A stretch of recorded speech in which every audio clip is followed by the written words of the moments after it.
What is going on, world? What's up, everyone? It's Zero here. Today, I'm bringing you guys a brand new episode of the 8 Below podcast. Thanks so much for being here, everyone. I'm super excited about today, guys, because I've got my first guest that is going to be the first star on the 8 Below podcast that I've had. So up to this point, guys, we have had 5 podcasts, and all of those have just been me kind of rambling on about different topics and different, things in the world of gaming and esports. And today, or I should say tonight, I'm going to be having my very first guest star on the show. And I'm really excited about this, guys, because look, it's been one of those things I've been planning on having people come onto the show, and a lot of you have been asking me to do that. So I definitely wanted to obviously bring somebody onto the show. And, every once in a while, we'll definitely have different guests on the show that'll be giving their opinions about things in the world of gaming, in the world of esports, and all the things that are exciting that we enjoy, whether it's gaming or sports or whatever the case might be. But today, guys, I'm really excited about it because I got a fellow teammate of mine in Mazer. So you guys know that I'm a streamer and a content creator in Mazer Gaming, and today I'm going to be doing this podcast. The guy, his name's YungAce. Also, you can call him Ace, YungAce, but he's been in the community for quite some time. And I just want you guys all to hopefully show him some love. He's never been on a podcast before, from my knowledge. But that being said, guys, everyone, it's Ace. What's up, man? What's up, guys? Welcome to the stream.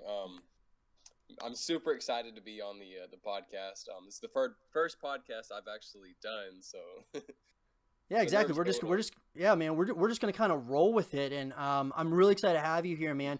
One of the first things I'm gonna probably tend to do when doing a podcast with a featured star or guest on the 8 Below podcast. The first thing I want to ask is what's your role in Mazer Gaming? So obviously I've talked briefly, I guess you could say, in the podcast about, with Mazer, it's obviously an esports organization, guys, and Mazer's actually growing substantially in the world of esports. Got a great Call of Duty team.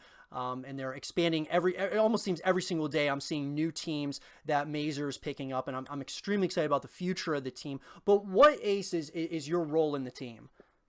I'm actually the coach of the academy team, or the academy, both.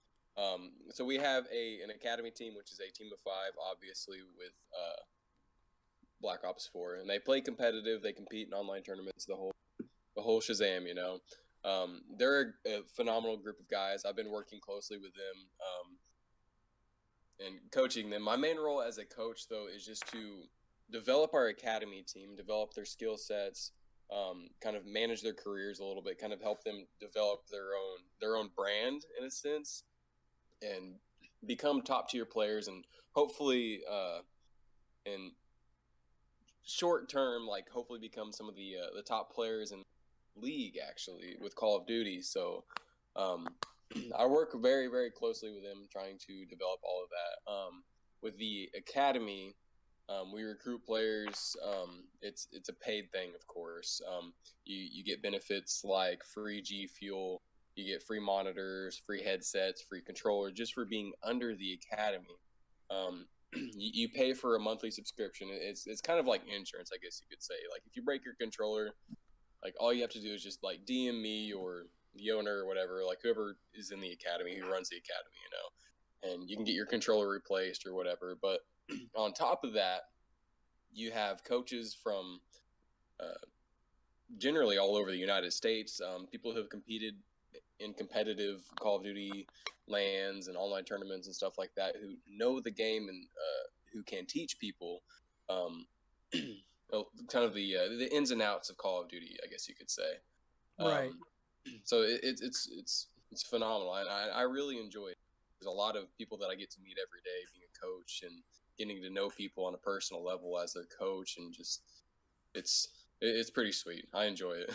No, that's awesome, man. I mean, it seems to me that there's just so much, like I said, that is going on with Mazer. I mean, I'm kind of like one of those people that's on the outside kind of almost looking in, even though I'm a part of the team. It just, there's so much stuff else that's going on. I'm just kind of creating content. So essentially, there's so many other moving parts, and it's awesome that they have something like, a Call of Duty Academy team. That's really cool. It's almost like looking into the future as to like those next up and coming people out there, and that's really awesome. So how did you kind of get into gaming? Let's kind of like kind of go back a little bit in time. Like, when did you kind of get into gaming? How did you get into gaming, and kind of like what got you into wanting to even be a part of esports? Well, actually, like if you go back, I'm 19 years old. I'm about to be 20. I'll turn 20 in February. If you go back about 14, 15 years ago, back whenever I was super, super little, my dad actually introduced me to like Nintendo, stuff like that. We used to play, um, like Mario, Super Smash Bros, stuff like that on the Nintendo, and it was so much fun. Like I enjoyed it, and like I played it religiously, and then just like every year or so, like we upgraded to the GameCube, and I played more advanced games, of course, not just kind of like the 2D kind of joystick games, like that you played on Nintendo, which that's ancient technology now, but Right. like we just upgrade, and then gradually, whenever I actually started out on Xbox. I had an Xbox 360 as my first like my first online console, and I played games like Far Cry, Halo, Call of Duty. I actually really enjoyed Halo. Halo is a really good franchise, and Oh, I it played, was. Yeah. yeah, I played multiplayer like here and there, like on Call of Duty and stuff. I didn't really get into it until I switched over to PS3, and then I played Call of Duty 4, Modern Warfare 1, whichever one you want to call it. That was my first game that I got on PS3, and I played the living crap out of public games, well, public matches or whatever, and that was so much fun. And then Modern Warfare 2, I did the same thing. I was casual. I was a casual player. I was filthy casual, if some people call them. But Right. I actually didn't really get into competitive until well, my first competitive game was Battlefield 4. I met a lot of really cool people I'm best friends with still to this day, and I hang out with a lot of times. Battlefield 4 was a really hard game to actually get into competitively, and there wasn't really much of a competitive scene. I mean, you had a couple of bigger orgs like Fnatic, for example, that were playing Battlefield 4 competitively and had competitive teams. Um, but like you had kind of your lower tier amateurs, I guess you could say. You kind of played GBs or whatnot. There was some off-brand website. I can't remember the name of it because it's been so long. Back in like 2014, 2015, back whenever I actually still played it. It's just been years ago. We actually played on that a lot. I think we were undefeated on our record or whatever, and I gradually moved up the chain of whatever you want to call it, of players, I guess you could say, and my team gradually started getting better and better and better, and we started playing better competition, And that was the first game that I actually like really got into competitive, and it was so much fun, and I enjoyed the living crap out of it. And then I didn't really start playing competitive Call of Duty until about Black Ops 2. I started playing that a little bit competitively in Black Ops 2. Started playing a few GBs here and there, but I didn't really get into it, like start religiously playing competitively until about like Black Ops 3, and that was whenever I really started to hit it off. And then Modern Warfare Remastered, I played that. I didn't play Infinite Warfare. I didn't like it. So I played Modern Warfare Remastered, and I got to know a lot of people in the competitive community, and just on the incline ever since. So it's been crazy. Yeah. No, yeah, dude, that's awesome. I mean, as far as like gaming's concerned, I mean, you've been kind of into all of this for quite some time. That's really great. I mean, I was kind of in the community as well. I kind of played, just a mixture of games. It's like, it's kind of all over the place. And, Halo, you brought up Halo, and not to get off the whole Call of Duty podcast that really what we're here for is to really be talking about COD. But, Halo, I don't know exactly where, what happened there and where it kind of went wrong. I think to a degree, and I think it might just be that Halo Infinite needs to come out, and that's going to kind of bring everybody back to that community. But it's just, it's so sad because, Halo 1, 2, 3, I remember getting at least the first two, obviously, on the original Xbox, and then playing the third one and just absolutely falling in love with Halo. And, it's another game I wasn't really good at, even though I put a lot of time into it. I was never really good at the game, but an absolutely brilliant just franchise as a whole, and I'm really hoping it gets kind of back on track with Infinite. I think it will. I'm confident it will. But I don't know, like, just briefly, Ace, where do you think they need to improve with Halo moving forward? I mean, do you think it's more like they just kind of really screwed up when it came to like the esports side of Halo, or do you think it was just the game itself? Even though I thought Halo 5 wasn't like a terrible game, I thought the campaign was not good. I didn't like that at all. But as far as like just the structure of the game, where do you think they can maybe go a little bit? What do you think they should do, I guess, moving forward that could maybe help bring a lot of those people back in? I mean, kind of with Halo, kind of the problem is it's kind of like with how Call of Duty was doing for a long time. It was kind of the same thing over and over again with the multiplayer. I mean, the graphics got better, and the gameplay and stability obviously got better as well. I think if they could add more customization to it, I think that would be really cool. Um, like similar with your Call of Duty, like so many of your modern games now just have so much more customization that just sets you apart from other players. Like you can mix and match your skins and attachments on your guns and everything else. Like it's just with Halo, they didn't really have too much customization, which I'm not really too familiar with any of the newer Halos. I think the last Halo that I played was Halo 3 because I switched over to PlayStation. But I've seen a little bit of the competitive. It's pretty interesting. Um, But it's just like kind of different. Like for the most part, it's just relatively. It's just more different than anything than like say the older games, I guess you could say. yeah, I mean, yeah, it's and with Halo, it's different and it's not really widely followed for its esports, kind of like Call of Duty and stuff. Um, if they could, I don't know, if they could do some marketing on it, they could fix their esports. I'm sure they could figure it out with Bungie being Bungie. Well, no, it's not even Bungie anymore. So like Oh, it's it's not. no, it's 343 now. Yeah, dude, you've been out of this for a while then.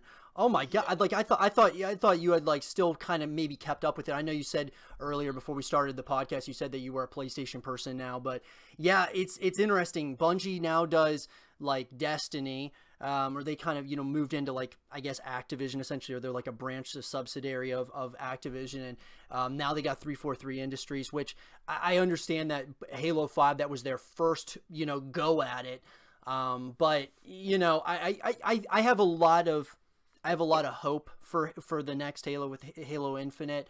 We'll have to kind of wait and see, obviously, but nonetheless, I agree with you that I think that just the developers as a whole, I think they know what they did wrong, and I think they just need to.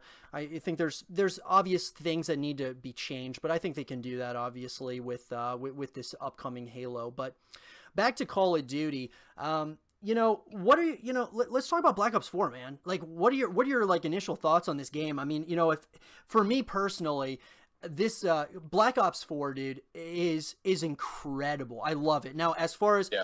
where do I like it in regard to compared to the other Call of Duties, I've got to say Black Ops 2 is my favorite, Modern Warfare 2 is my second, and then my third would be Black Ops 4. It's moved up to that third position as far as one of my top three Call of Duties all time. I think the one thing that actually got me to not to probably put it down to number three is like not specifically, but I am I was a little bit salty that they didn't bring a campaign, just because I love the Black Ops campaign, similar to how I like the Modern Warfare campaign. I think that Call of Duty as a whole, the campaign mode is so good, generally speaking, and I wanted to see a Black Ops campaign or continuation or whatever they decided to do, and they didn't do that.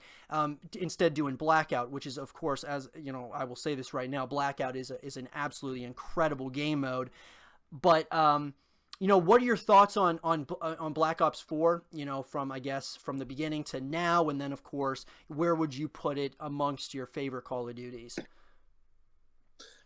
Well, my favorite Call of Duty of all time is Modern Warfare 2. I absolutely love that game. Oh, dude, it was the best times in the community, like, period.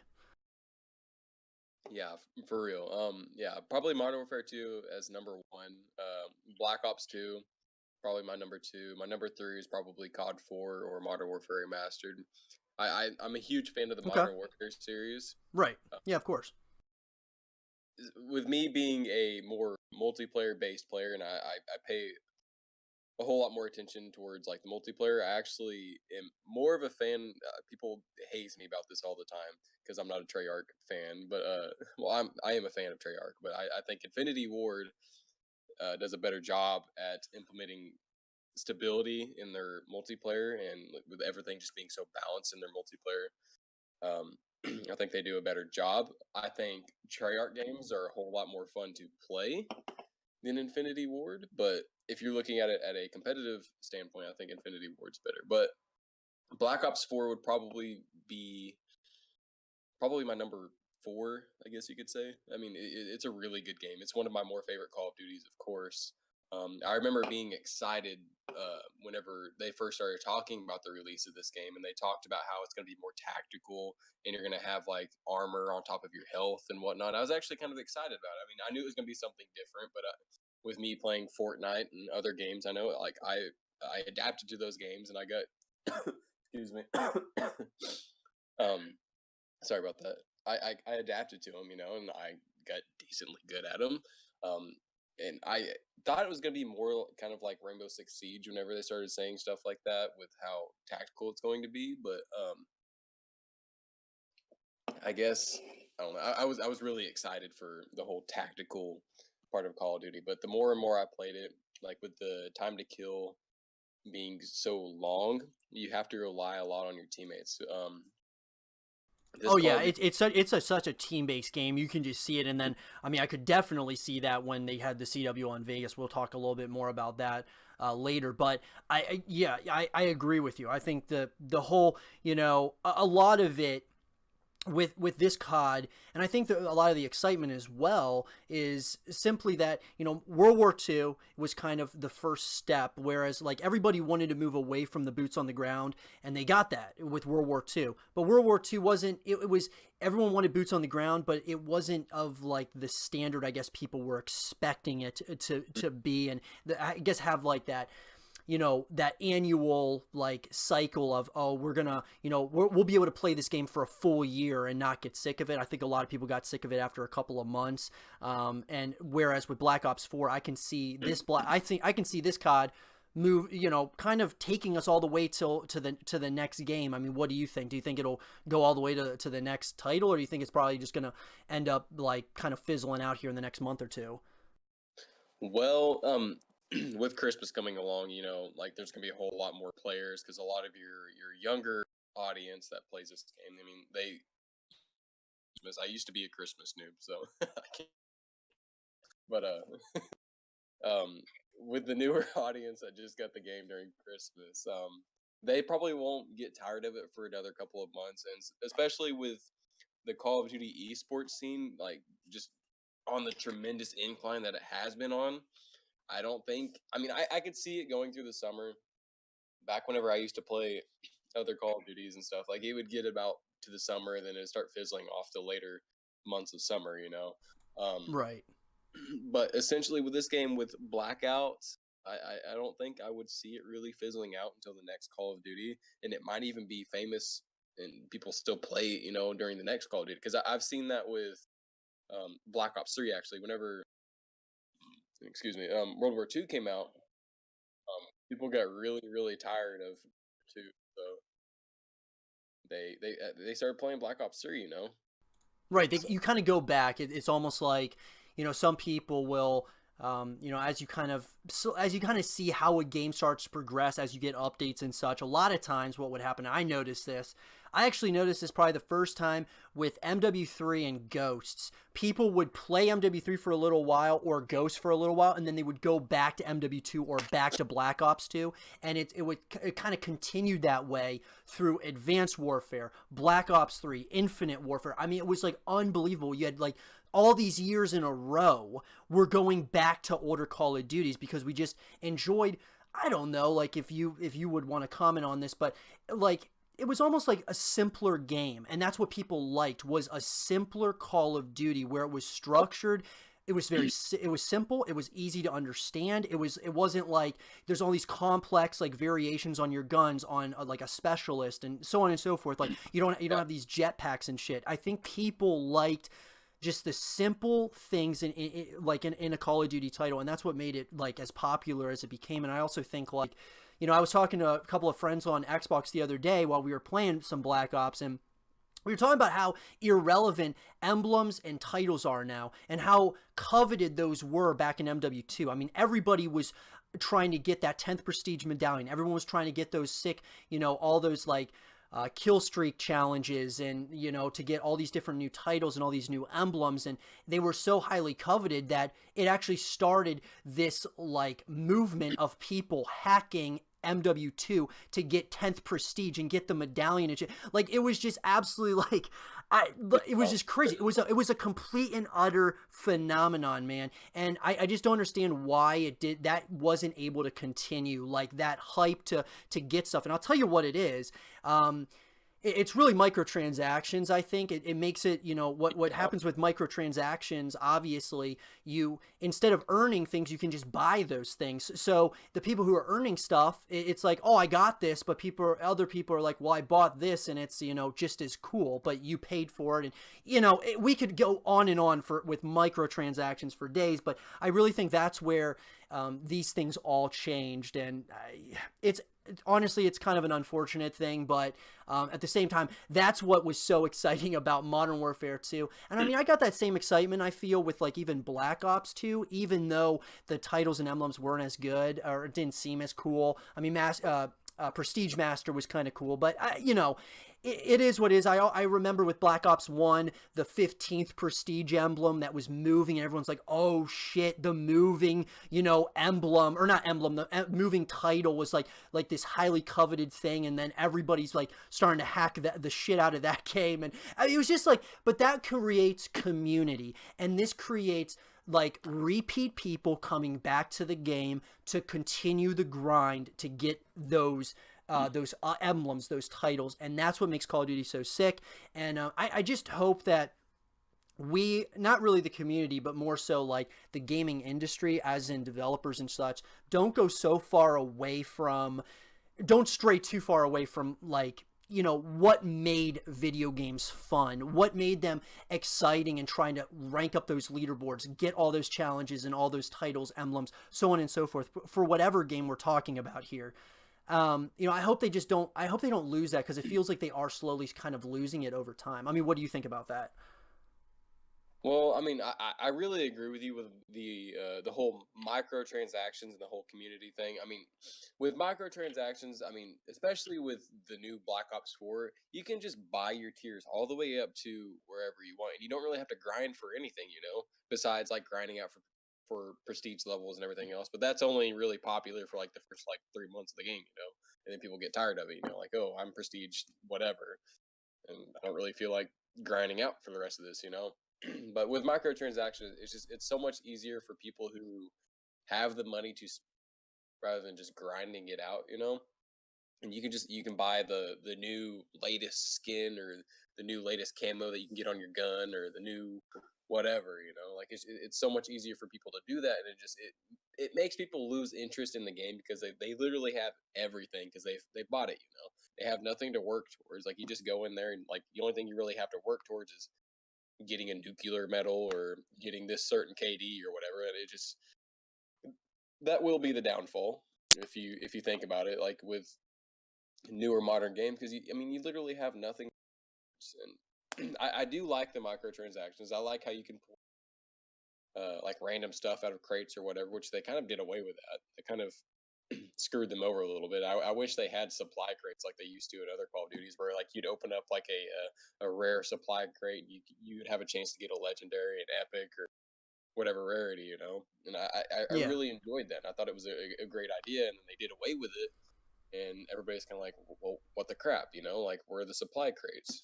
Like, I want to get the new latest skin, and like you kind of gamble in the sense, and I don't know why they did away with it. Maybe it's because it's more of a gambling thing, and people get addicted to it, and they kind of Yeah, it might be. I'm not sure.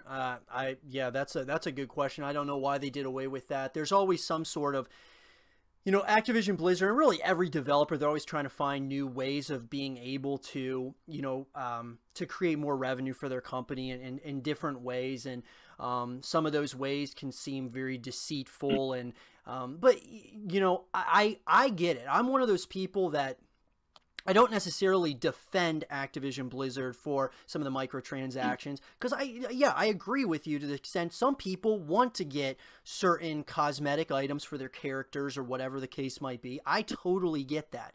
My issue is more so like, I guess you could, okay, I look at myself in the StarCraft community. There's not a whole lot of microtransactions whatsoever. There's a war chest that you can buy, and it's for a limited time, and it's basically like skins that can go on your army. And those skins, or I should say the money that they create from the war chest or whatever that, from people buying it, all Mm, goes towards, or I should say a portion of that money goes towards the esports side, which is the WCS, the World Championship Series of StarCraft, to help the prize pool grow. So my thing is why don't they do this in every game? And I know Gears of War started doing it. They started to sell skins, like Optic Gaming would have their own skin that you could purchase, or Team Envious. There's other teams, of course, and you could buy those. And what would end up happening is the money that they generate from that goes towards the prize pool. And I think that's an awesome cause because it helps the growth of esports, which is essentially the growth of gaming, yeah. And so, I see the pros and cons to it. I know there's a lot of backlash lately on the Red Dot site or whatever. That's $1 to buy inside of the black market currently in Black Ops 4. I know there's a lot of backlash going on Activision for that. And I think rightfully so. I don't know why they've got to sell a simple Red Dot site, for $1. It's like, why not just include that in the game? There's other things though that I will say they're obviously got a team working on this stuff 24/7, creating these characters or these skins, whatever the case might be. So I get it. They've got to find ways to make money. It's just changed a lot, it's felt like. And I just hope that's not like the downfall of some of these games in particular, because these are like coveted franchises we're talking about here. I mean, you don't Yeah. want to see that this end up screwing up everything, whereas we're talking the entire franchise itself essentially becomes doomed because of it, because of whether you want to say it's greed or something else. But I guess this gets me in the next thing, Ace. The current state of the Call of Duty esports, or the esport that is Call of Duty. What do you think? As far as I guess from last year, or we can even just talk about this year. What are you anticipating like this year? Are there any teams in particular that you want to keep, that everyone should keep an eye out on? I mean, obviously, hint, Mazer, but other than that. What other teams are you kind of thinking? I know Optic won the CWL in Vegas. Do you think they're going to be the team to beat throughout the entire year? Do you think there's going to be other teams that are going to kind of jump up there? What do you think from your insight as far as this year in Call of Duty, the CWL? Like, do you think this is going to be the biggest year ever for Call of Duty? Is this going to be like, one of the biggest years as far as the esports side is concerned? What do you think?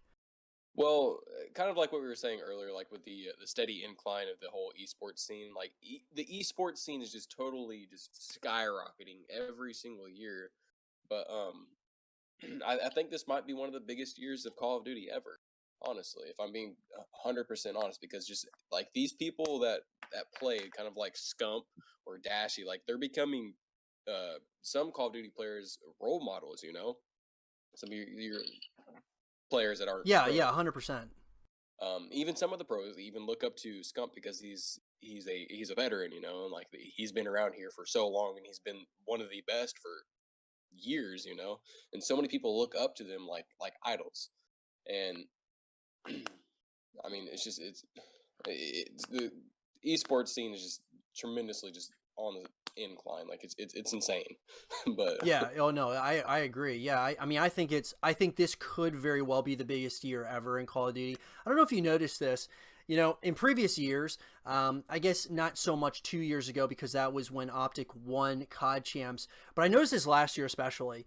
The viewership in the CWL had tremendously declined as far as viewership went. And even when we're talking COD champs here, we are talking the COD champs, the biggest event of the year essentially for these guys.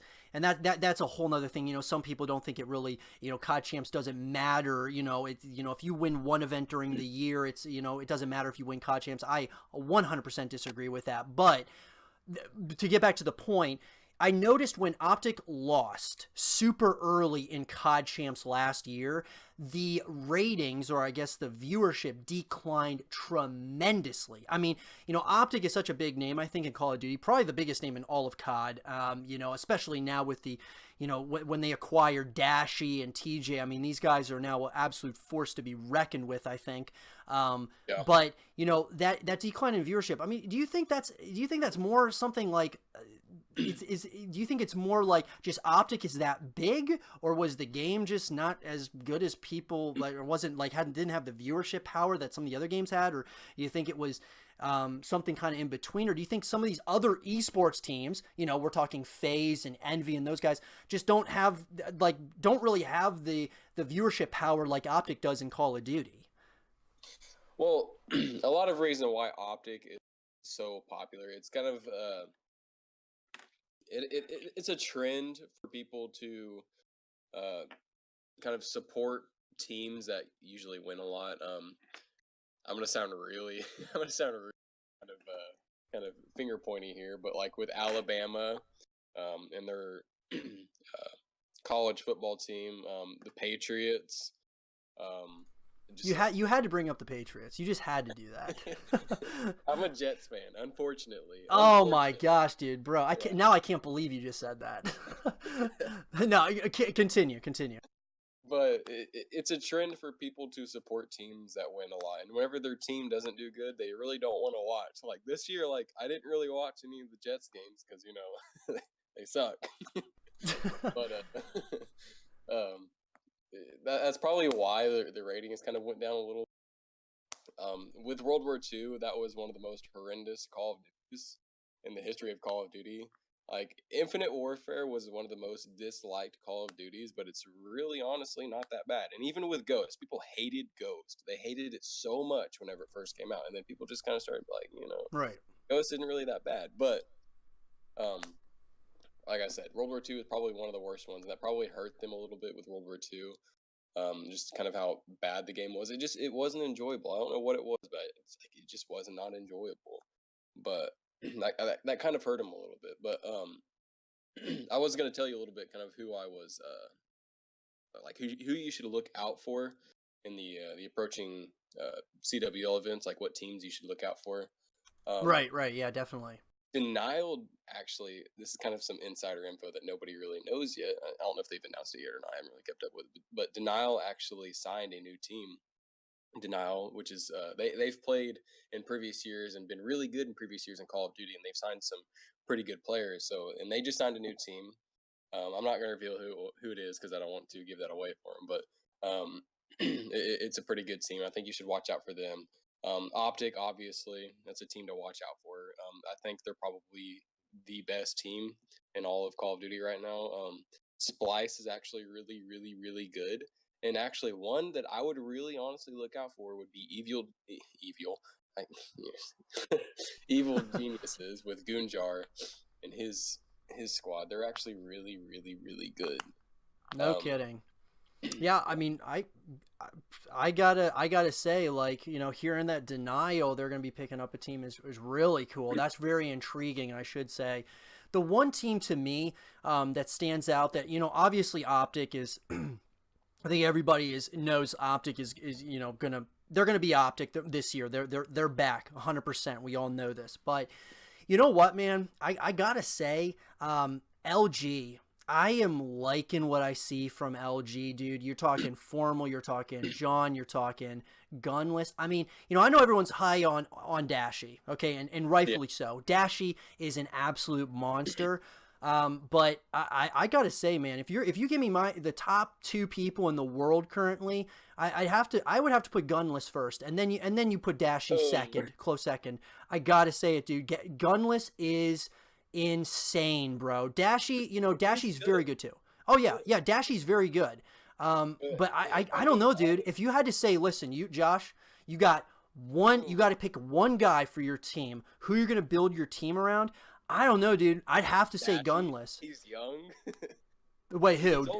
He's only 19. he's dude, very young. Yeah, and that's what I'm saying. Like he's young, and this guy is a straight assassin, dude. I mean, he will. He's very like, I just really like the way that he plays the game, at least with Black Ops. I mean, I don't know how he would do with some of these other games, but as far as this game, Black Ops 4, I love what I see from Gunless, and he's somebody that I really want to look out for. LG, I think that these guys could very well win a couple of tournaments, or a couple of stops of the CWL this year.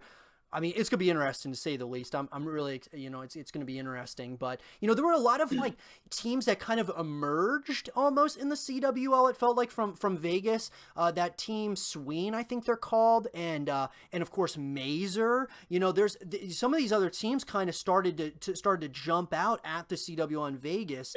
Pool play, yeah. Yeah. Oh yeah, exactly. In pool play, there were some really intense matches going on. But, the next thing I want to talk about, dude, I want to get your feedback on this. Basically a yearly Call of Duty. I want to talk about having a yearly Call of Duty, and I guess what does this do to the CWL, or essentially what is this maybe going to mean for the community moving forward? I don't know if you kind of feel the same way about this, but Call of Duty, and I never really thought about this until I was playing Madden the other day on the PlayStation. And I was thinking to myself, I was actually playing Madden 17, and it was really interesting because I'm like, man, dude, they got a Madden 19 already, and I haven't even played it yet. And I went ahead and I was gonna go to the store, the nearest Redbox, and rent it just to give it a shot. But I was thinking to myself, you know what? Call of Duty is the Madden of Activision. It's the FIFA of Activision. It is the NBA 2K of Activision. It is, so, people always talk a lot, people talk a lot, some shit, and there's a lot of people that talk a lot of shit on Call of Duty and how they need to stop with the yearly Call of Duty. They need to go to, once every 3 years, have Sledgehammer, have Raven, have, Infinity Ward, have Treyarch all work together to make one game every 3 years or 4 years. But the more I've thought about it, is Call of Duty is, in my opinion, it's the Madden, it's the FIFA, it's the NBA 2K of Activision, and I guess of the shooter genre as a whole. That is what Call of Duty's become, except in Madden, it's literally almost a copy and paste with a couple of new moves, maybe a little tiny added story mode, and a couple other things here and there that they add along the way. The same can be said for FIFA, the same can be said for NBA 2K, whereas with Call of Duty, it's different, even though it's the same. It would, like, as far as the mechanics go, generally speaking, it is different in one way or shape or form every single year, which makes it even more of a valuable asset than Madden, FIFA, or NBA 2K. At least that's my opinion on it, even though Madden, FIFA, and NBA 2K, I'm not saying, I'm not trying to, say that they're not good games, because these are very good, franchises, and I've enjoyed playing a decent amount of each of them. But Call of Duty, it feels like that's what it is. But do you think that the yearly Call of Duty is a good thing, or do you think that this is eventually not going to be a good thing because, over time it'll just get old essentially, or just, even though they've been doing it now for years, do you think that that they need to stop? Would you rather them, create one COD every 3 to 4 years, or would you rather, see them continue with the yearly COD? Well, I like the idea of the yearly because if you think about it, with the whole esports scene, like that's the most important thing about Call of Duty right now is the esports scene. Not to sound biased or anything, with Blackout and Zombies, of course, those are two huge platforms that Black Ops 4 creates. But with esports, like that's the big thing about Call of Duty. So many people pay attention to the whole esports side of it. People that pay attention to competitive and want to watch that, want to watch people that play it professionally. If they do that like every 2 years, or like every 3 years, or every 4 years, people are going to get bored of the game because it's going to be the same game every like 4 years. It's like the exact same game, like not any different franchises, not any different guns, not any different maps. Like it's just going to be the exact same game for years and years and years before they come out with a new one. It wouldn't be a bad idea, and I would not be opposed to it if they had if Treyarch, Raven, Sledgehammer, and Infinity Ward all came out and made a game together. I think it would be an amazing game. I think they would do a really, really good job at it. But with doing like a Call of Duty every year, having Sledgehammer do a Call of Duty, having Infinity Ward do a Call of Duty, having Treyarch do a Call of Duty, it helps them kind of stabilize their games before they actually release them and help add more features to it. I think it's a good idea and kind of gives them a little bit of a break, so they're not so rush all the time. So like whenever they launch a new Call of Duty, it's just like, like it's crappy. Right. But I do agree, like if they all came together and just made one, I think it'd be a good idea. But with them releasing a new Call of Duty every single year, it kind of gets monotonous. It's kind of tedious, I guess you could say. It's it's the same thing every single year. That's kind of why Call of Duty went on the decline for a couple of years, because like they were just doing the same thing over and over again. It's different guns, different maps, but it's the same thing, And it's just like Zombies multiplayer, and then next year with Infinity Ward, just multiplayer, Right. And of course, like you could follow the campaigns or whatever, but it's different every year, like switching back from Infinity Ward and Treyarch. But like it was just the same thing until they implemented jetpacks. People liked it for 2 years, and then they were done with it. Like they hated jetpacks. No, exactly. Yeah, I couldn't stand the jetpacks either. Well, on the flip side of this, if you think about it, if you have a Call of Duty every single year, the one thing that is interesting is that these professional esports players, like these pro gamers, have to change. They have to completely switch over to a to the new game, and they have to get used to it. And it could be a good or a bad thing. It's hard to say. It's obviously debatable, but as far as, you look at World War II, for example, Scump, okay? So we have Scumpy, right? Probably one of the most well-known Call of Duty professionals in the history of COD, right? One of those guys, okay? And you're expecting him to be like the LeBron James of Call of Duty. You're expecting him to be, the best of the best every single year. And then World War II comes out, and he's not that. And everyone thinks he's on the decline. Well, was it the decline, or was it the game? And I think we can all probably agree that it was the game more so than just him on the decline. So here's the thing. The good thing is, that, with a yearly COD, is new stars, new professionals emerge out of the darkness, so to speak, or the shadows, or people who are off the radar. But the bad thing about it is that your established gamers, those guys and girls, whatever the case might be, that are established in Call of Duty, if they have an off year, is that good for the scene, or is it bad for the scene over time? Because we can all probably agree, if you look at a game like CSGO, Astralis, they're pretty much always up there. Why? Well, because the game doesn't change a whole hell of a lot. It's pretty much the same thing. So, they might change up a map or two here or there. They may change up like, slight things, slight updates with like bugs and fixes, but overall it's the same thing. So that gives people more of someone to latch onto because, okay, these are, this is the game, and it's not, obviously it's not really changing. It's not like you get a new CSGO every single year.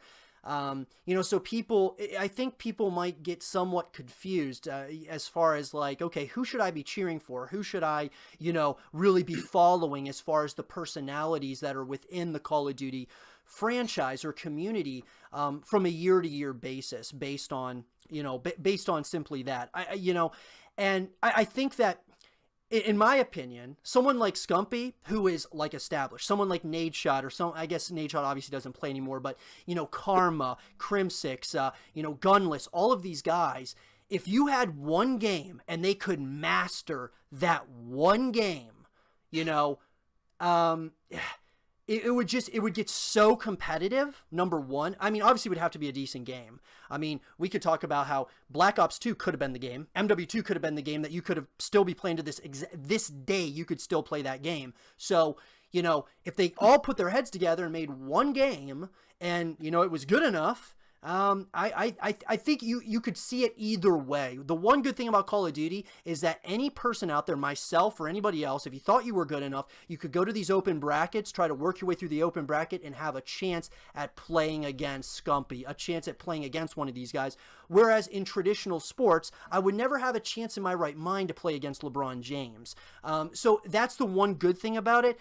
That just, that's the only thing that I think is kind of questionable. And that leads me into the next thing, which of course is franchising in Call of Duty. And I know you might not have like a significant opinion on this, Ace. I mean, as far as I'm concerned, I do feel personally that franchising guys in Call of Duty, and this has been talked about this is starting to get talked about more and more, that there may be franchising Call of Duty similar to Overwatch, simply because obviously Activision owns Blizzard. Blizzard, of course, owns Overwatch, the Overwatch franchise, or I guess you could say Overwatch game.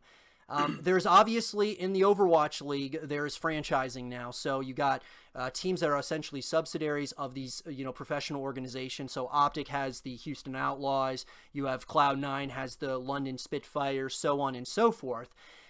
There's talk that this is going to be happening in Call of Duty. And my thoughts on it, I personally think it would actually be a good thing. For a number of reasons, but I guess the main thing would be, even though I do think it's kind of with a yearly Call of Duty, it just sometimes you kind of, and especially I got to say this, especially with the roster mania.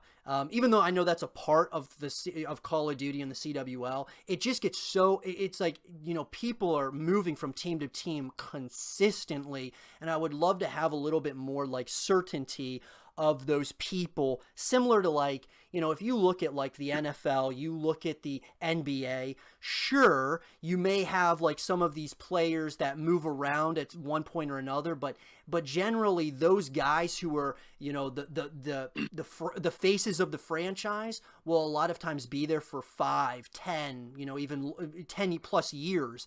And so you can really attach to those people.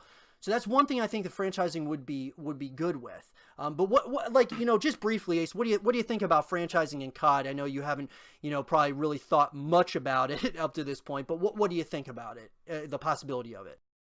Well, I really think it's a good idea with franchising, with them signing players on contracts. A lot of your organizations, they usually sign teams according to events, and with Call of Duty having like so many majors a year, like they have Vegas, and then they have Dallas this year, and then I'm not for sure if they will have another one after that. I'm not for sure. I don't know. I haven't really looked into it. I'm just more focused on Dallas, but Right. with them having multiple Super Bowls, I guess you could say, a year, um, it's just with them signing players onto like 2-year, 3-year, 4-year, 5-year contracts, like it's kind of it's a little outrageous because you're seeing them players play so much, you know. But I do like the certainty, like with the NFL. Like you pick your certain team that you like, you know. Like say you're an Optic fan, you like that team and you like Optic. You kind of you see players become the faces of that organization, kind of like with uh, Philip Rivers and the Chargers, Tom Brady and the Patriots, and then Aaron Rodgers and the Green Bay Packers and stuff. Like they become the faces of the franchise, and you really look forward to seeing those players play every year. But with an addition to that, you see players retire every single year, you know, Yeah. and you see new players that get drafted and get put onto the team. So I think if they were going to franchise, I think it would be a really good idea if like they put in some kind of system where they could draft newer players and give newer players kind of a chance to kind of uh, prove themselves, I guess you could say. And uh, I don't No, know, I like agree. No, like, dude, like, it's so, it would be so sick. Like, just think about this, right? Think about this. Okay, so colleges are now accepting professional, like, or accepting players who are gamers and giving scholarships to people who, to play video games, okay, uh, essentially, for their school. So imagine this: you franchise in a game like Call of Duty, and then you got the professionals, right, on the professional level, and there's a set amount of teams. Let's just say there's 10 teams starting out or something like that. And then those are the pros. And then, of course, you got the college league, the collegiate level players who are playing in college, similar to, like, say, college football or something. And then you have a mm, draft. And then they draft based on whether it's college or up and comers or whatever the case might be into the CWL. And then you kind of go from there. There's still the roster mania because it's going to happen every single year, but your faces of the franchise get put on big long-term contracts, similar to how, yeah, like you said, you nailed it on the head, man. You nailed, like, Aaron Rodgers with the Packers, Tom Brady with the Patriots, Big Ben with the Steelers, whatever. You got these faces of the franchise, and then, like, it would get you more, like, in the mood, or I guess you would feel more certainty. Like, I could go to the store or I could go online and I would buy, say, a Houston Outlaws jersey, or say it's like a Call of Duty subsidiary of Optic, and I wanted to get Scumpy's, I wanted to get his jersey. I know for a fact that he is going to be on this team for X amounts of years based on his contract.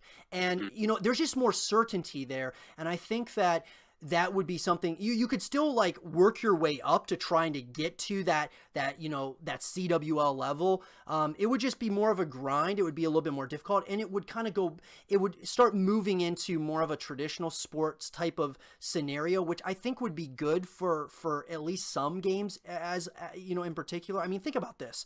Overwatch has all these investors that have come in. Okay, I mean, we're talking Robert Kraft, the owner of the New England Patriots, bought the Boston Uprising, an Overwatch team. He invested in the Boston Uprising. I mean, I believe, we're talking, just so many guys are moving into Overwatch, and it's Overwatch, right? I mean, it is a absolute clusterfuck. I mean, you can't even tell, in my opinion, what's even going on. And so, like, and these guys are getting into it. Well, like, obviously Robert Kraft, I mean, he probably sees the growth more than he sees, like, oh, it's a cool game. He sees growth there. So with Call of Duty, we're talking one of, if not the biggest franchise in the history of gaming, right? I mean, it's basically right behind, what, Grand Theft Auto 5 or something. So, I mean, in the history of gaming, like, you got this massive franchise that is coming out with a new game every single year.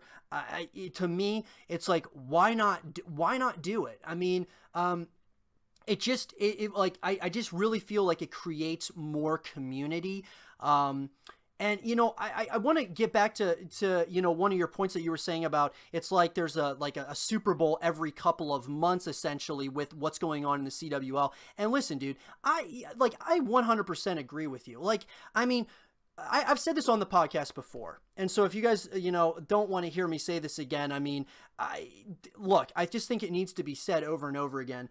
Earlier in this podcast, I was saying how COD XP and how, or COD champs, and how, some of the gamers out there and the biggest professional gamers out there will say that it's, if you win at least one tournament or numerous tournaments throughout the year and then you lose Call of Duty XP, it's not or at COD champs, it's not a big deal. And to me, that is so false. Okay, I look at way Call of Duty the way that Call of Duty is, the way that some of these other games are situated as far as like having different stops across the country. It reminds me so much of soccer. Okay, so you've got, of course, the Premier League. You've got the Champions League. You've got all these different leagues that these teams play in and they compete for. Well, what this reminds me of is, say, one of these stops is like similar to like the Premier League is the CWL Vegas, like just, theoretically here. But in my opinion, you are not a champion, like, so to speak, like one of those, we're talking, at the highest level, unless, these guys, and this is why, and this is a completely off topic, conversation about Ronaldo and Messi and how I don't believe these guys are some of the greatest players ever, but they cannot even, in my opinion, can't even be in the conversation as the greatest of all time because they've never won the big one. They never won the World Cup.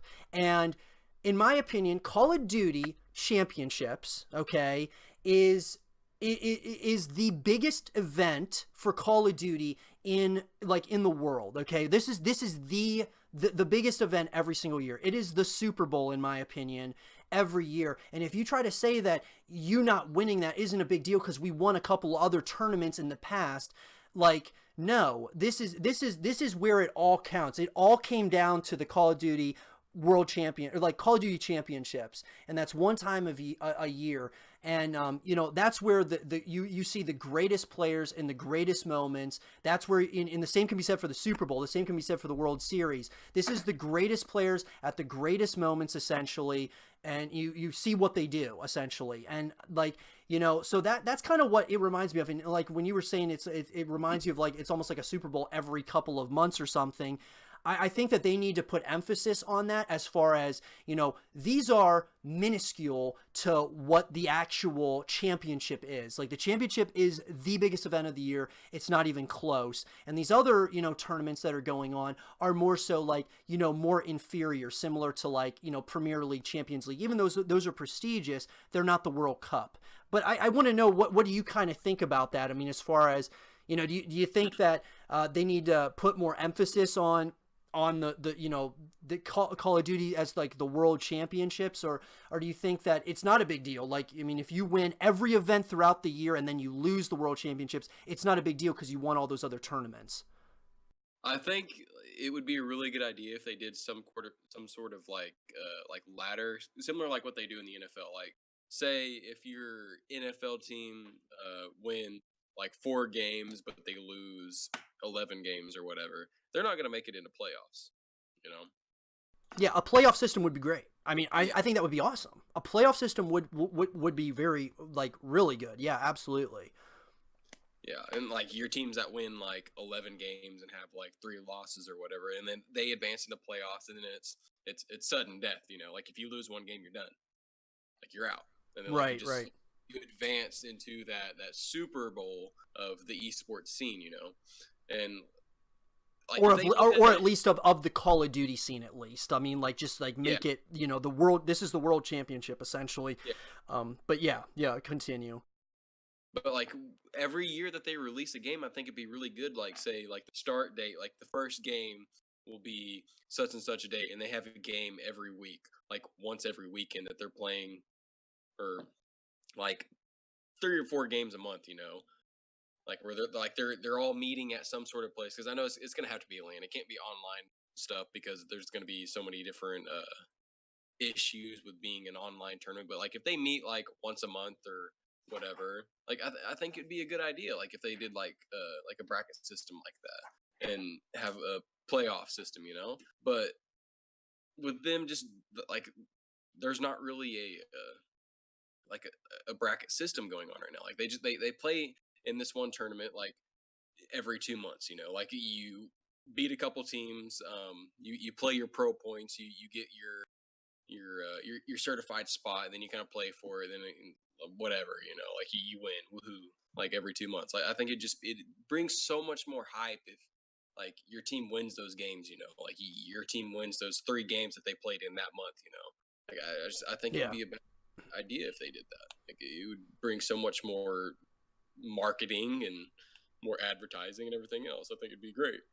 Yeah, definitely. I mean, I agree with you 100%. I think really building hype, dude, is what you got to do. I mean, when you're talking, just when you're talking like the NFL playoffs right now, right? Even if your team's not in it, there's still hype around it because of the narrative, because of the storylines. It's like, dude, Nick Foles, man, is this guy going to do it again? Like, is he going to do it again? I mean, like, and that's something that you just kind of wonder, and something you and I can talk about because it's something in common. It's like, I want to have that exact same thing with just a random person about Call of Duty or about just esports in general. Like, people know about what's going on. It's not something that's like, it's just the community. It's not just gamers. It's everybody. Everybody, even if you play games or not, what's going on because it's a big ordeal. Like, it is a big ordeal if you are in the Call of Duty World Championship. Like, and that's what I'm hoping, we can kind of echo into existence eventually. But back to Mazer, man. Just really briefly, what are your thoughts like as far as the future of Mazer? Without giving, if you have any kind of insider information, without giving really anything away, what would you say is like the future of this team? What, like, you think whether it's like the Call of Duty side or just just the esports side as a whole, like where do you think the organization's heading? Well, actually, with Mazer signing Teddy Rex, CWL Vegas, that was huge for Mazer because before then, I've only been with Mazer. Me and you talked about that earlier. I've only been with Mazer for about a month. Right. I didn't know who they were before then, but like whenever CWL Vegas came around, and you saw Teddy Rex and them playing in the open bracket or whatever, and they were doing really, really good. And I don't quite remember what they placed. I think it was like top 12 or top 10 or something like that in CWL Vegas, which is a huge ordeal for any team that plays in there. Besides, like, of course, like maybe Optic or whatever, because they're supposed to be the best every single year. People look for them to be the best every single year. But like with them being a newer team and not a lot of people knowing who Teddy Rex is, they brought a lot of advertisement for Mazer, and it helped to grow Mazer exponentially in CWL Vegas. And I think Mazer kind of solidified themselves as an organization in that moment. And Right. actually, we just signed a Gears of War team that will be competing in a major in Mexico, which is going to be really, really cool to watch. Oh my God. I am so, dude. I mean, my first podcast was on Gears of War, and everything started for me with Gears of War. And as far as gaming is concerned, it all started there essentially. I had played games on the original Xbox like Max Payne, Halo, and other games. But it really started as far as my creativity and stuff within gaming, and kind of just, my imagination went wild with Gears of War that I bought as a bundle with the Xbox 360, and it came with it. And I remember playing this game, man, and what I mean, just the story. Then you start getting into the multiplayer side of things. I really got into the multiplayer side with Gears of War 2, but man, what a franchise. It's been absolutely incredible. I think they kind of lost their way a little bit with Gears of War Judgment. They come back with Gears of War 4, which I thought was, I thought it was really good. I thought the campaign wasn't very good, but I really enjoyed the multiplayer, and I was so excited when Mazer picked up a Gears team. I can't wait to see him compete. I think it's gonna be really great.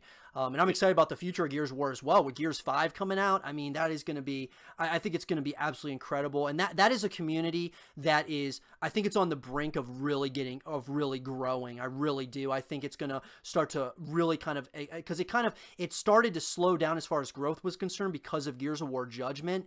And then, Gears of War 4, it's kind of slowly trying to get back its groove back. And then I think with Gears 5, it's gonna really start taking off, especially with Gears of War Tactics, which is it's essentially a strategy game on the PC. And I'm all into strategy games as far as with StarCraft and stuff. So I'm excited to see what they do with that. And then, of course, they got Gears Pop, and they got Gears 5. I'm excited to see what the narrative is with the story, and then of course the multiplayer. Hopefully it's even better than Gears of War 4. It should be really good nonetheless. But since we're talking about a couple of games here, what quick briefly, if you had a preference, Modern Warfare 4 or Ghost 2, what would you what would you take if you had a preference?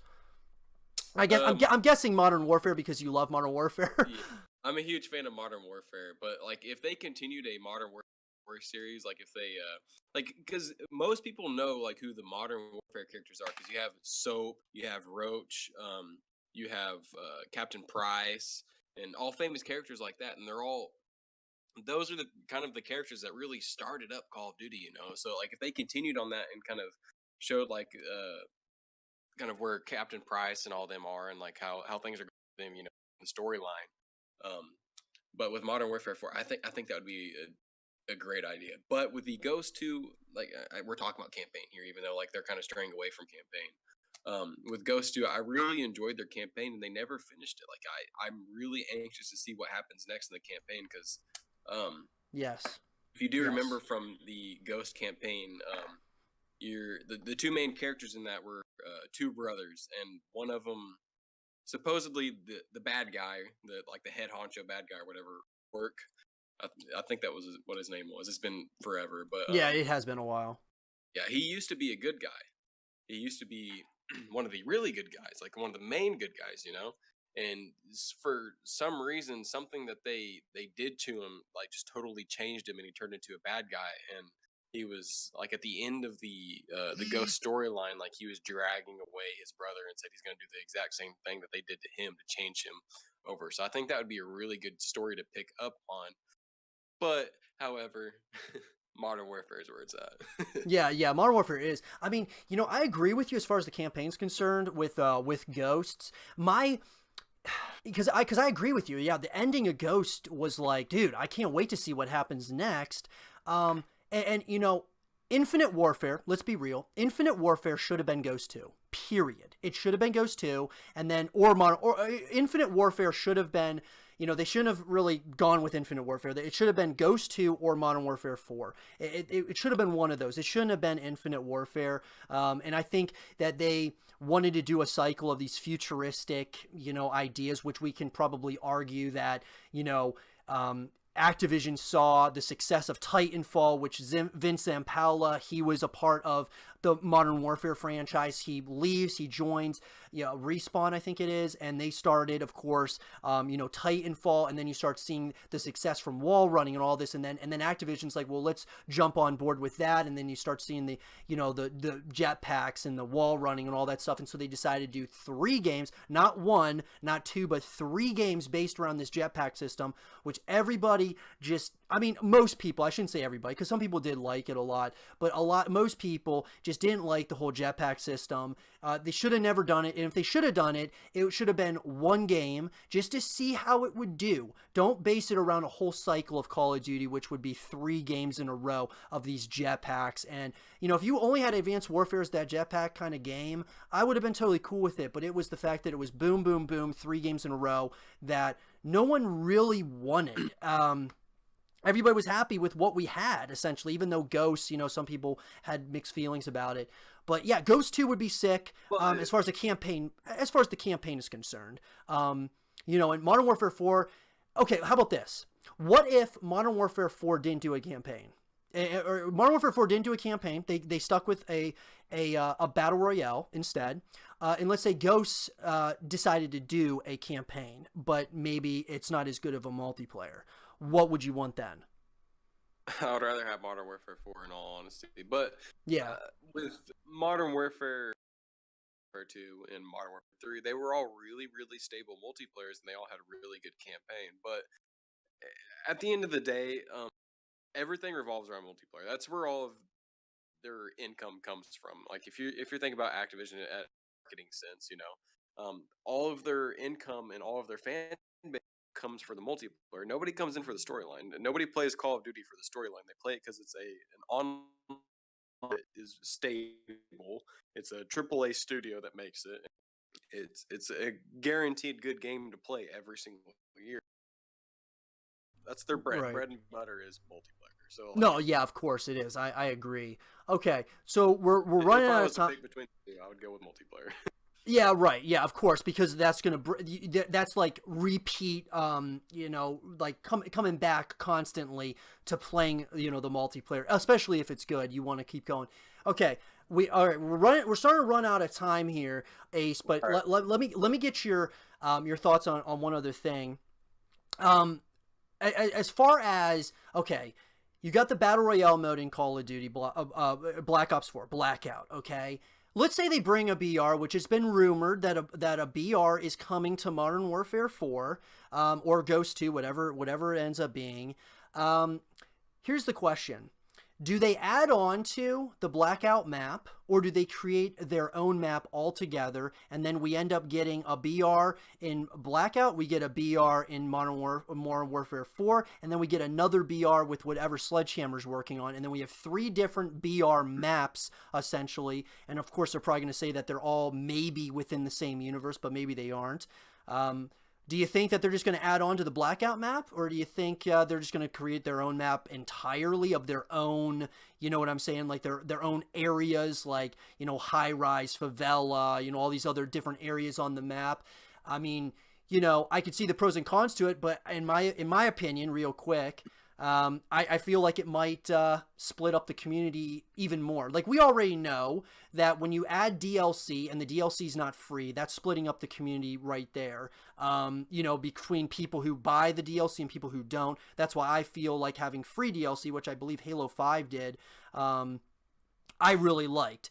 I like this idea of having free DLC that everybody can kind of, play together as a community. But that being said, would you like, do you think that the map would almost be too big if they added, like, say, all these new areas to it? And would it be called Blackout at that point? Because Blackout can be easily related to Black Ops. Would they do something Modern Warfare like related essentially and be its own map? Which of course we'd have Blackout, we would have the Modern Warfare 4 BR, and then of course we'd probably have a Sledgehammer BR as well. Would that split up the community even more over time? I mean, what do you think they're probably going to end up doing, or just I guess a guess as to what they might do? Well, I really don't think they'll call it Blackout, first of all, because I mean that does correlate with Black Ops, and I don't think they're going to add on to that map, since that's kind of like the first thing Treyarch did was make a battle royale. That's what made Black Ops 4 different from other Call of Duties, because they had a battle royale and everybody was excited for it. Um, I I'm kind of split here, though. In all honesty, if they should make a, if they should not make a battle royale, because a lot of people are wanting to focus on battle royale. Well, a lot of organizations and developers or whatever want to focus on battle royale, but people are gonna get a little bit tired of battle royale, because like everybody's just kind of like, okay, let's make a battle royale game. Let's make a battle royale game because of Fortnite, PUBG, and everything else. It's been on the steady incline that battle royale's been famous, and now people are starting to get a little bit tired of it. So I don't know if it would be a good idea to make a battle royale. If it would not be a good idea to make a battle royale, because people, like I said, they would get tired of it. But I I think it would be a good idea if they did make a battle, but it would not correlate with Blackout at all. I would be kind of interested to see how they do it. Um, Yeah, because I mean, it sounds good on paper. Like if you say, yeah, "Oh, we're gonna give you a battle royale, and it's gonna have high rise, it's gonna have favela and terminal and all these different areas that you remember from different maps on Modern Warfare 2, Modern Warfare 3, or your COD 4, whatever it is." My thinking, though, is I kind of agree with you from the standpoint of, does it get stale after a while, or like the big thing for, okay, here's the biggest thing for me, and the same thing with Fortnite and all these other games, is they're all trying to go to an esports, like they're all trying to make an esports title out of a battle royale. And I'm not saying that it's not going to be successful, because obviously Fortnite had like the biggest prize pool ever in like basically the history of gaming and stuff. But does yeah. it really, like, when I watched some of the skirmishes and such, it just doesn't really seem much like a actual I don't know, like an actual, like, really, I mean, it's competitive, of course, but it just feels very, since it's so based around RNG, and it's all based on like what you're opening, where you're landing, and like the luck of the draw, essentially. it just doesn't feel like it could be a sustainable esport. Now, I could be very wrong, but that's just how I feel about battle royale games as a I whole. agree. Yeah, Yeah, completely. I just don't know. Could it be a sustainable, esport? And I know people are talking about Blackout being becoming an esport, and it's gonna. A lot of people are saying, oh, Blackout's gonna become the first successful battle royale esport out there because Activision knows what they're doing and so on and so forth. I just don't know though. And so, and then you're trying to tell me that you're gonna do Blackout, okay, and you're gonna try to create like some esports based around that, and then you're gonna do the same thing again for whatever Modern Warfare 4's map is called, and then sledgehammers. I mean, it just seems very, not only you're splitting up the communities, but I don't know.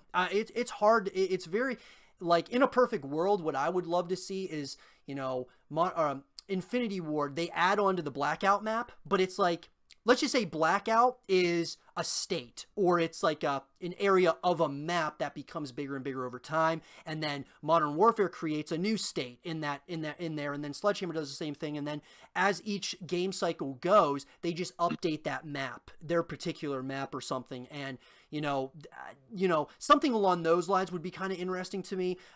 If they do decide to just do something completely on their own, has nothing to do with Blackout. It'll be interesting to see what they do or what they decide to do. But what happens if BR starts to kind of go on the decline eventually? It just, I don't know. It's going to be interesting, to say the least. I love Blackout. I think it's great. I'm a lot better at it than I am at a game like Fortnite. I've always been better at a first-person shooter than a third-person. But nonetheless, I mean, I do think it'll be interesting. I mean, it'll be an interesting ordeal. But anyways, okay, so last thing for you, Ace, before I let you go, what would be your goal or goals for 2019 this year? You got anything in particular that you're really trying to accomplish this year? Well, honestly, with 2019, especially with this being a new year, especially with me kind of getting more into coaching, I want to become a better coach, and I want to provide something for Mazer that would be supplemental for them, and be kind of create an academy that's kind of a rock Mazer with, of course, a marketing standpoint. Create some income, create some advertisement, everything else. Create a fan base. But my goals for 2019 is kind of grow my brand and become more of a famous person in the esports scene. Whether that's a streamer, a coach, competitive Call of Duty player, I want to improve myself and get my name out there and grow my brand a little bit. Because I've been grinding for years and years and years to become better and better and better and better and better at video games. And I, excuse me, I have a lot of experience in that area, and I feel like I could share that experience. That's kind of why I chose more of a path of a coach in a sense. But my end goals for 2019 is just it's finding something enjoyable that I could possibly turn into a career and just enjoy it while I can.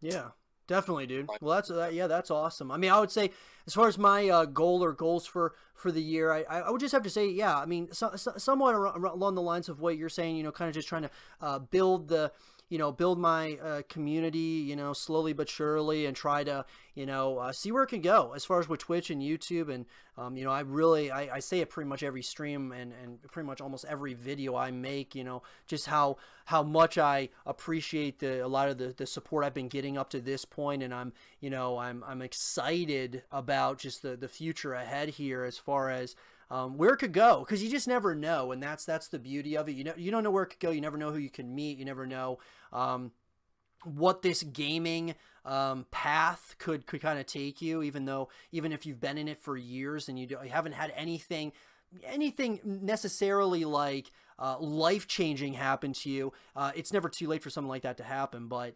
that would definitely be my biggest thing, is just to continue growing my community and trying to just become a better creator, a better streamer as time goes, and just try to kind of consistently try to slowly but surely like nitpick the things that I'm doing wrong and trying to figuring out like better ways moving forward. But anyways, dude, where can people find you? As far as like social media is concerned, all of that, where can people connect with you? I'm really active on Twitter. Add me on PS. My Twitter is at Ace Caliber with a Kaliber. That's my at Ace Caliber. For Twitter, of course. My PSN is I_M_YungAce. It's YUNGACE. You guys can connect with me there. You can add me on PlayStation. You can ask if you guys want to play video games with me or whatever or whatnot, or you can DM me on Twitter, at me on Twitter, whatever. I'll reply. I have no life, so. Yeah, cool, dude. Awesome. Well, I want to say thanks so much for coming on to the podcast, on the 8 Below podcast. I really do appreciate it, man. Hopefully we'll be able to get you on here at some point or another in the future. I think your insight was really great. Yeah, guys, definitely go check out Ace, guys.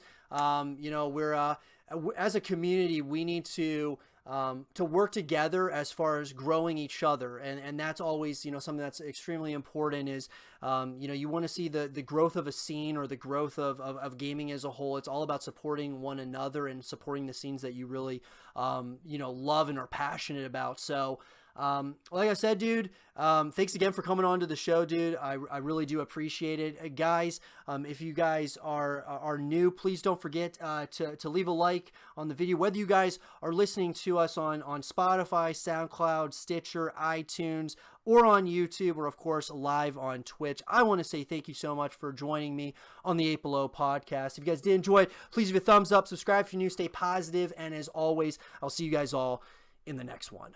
Peace.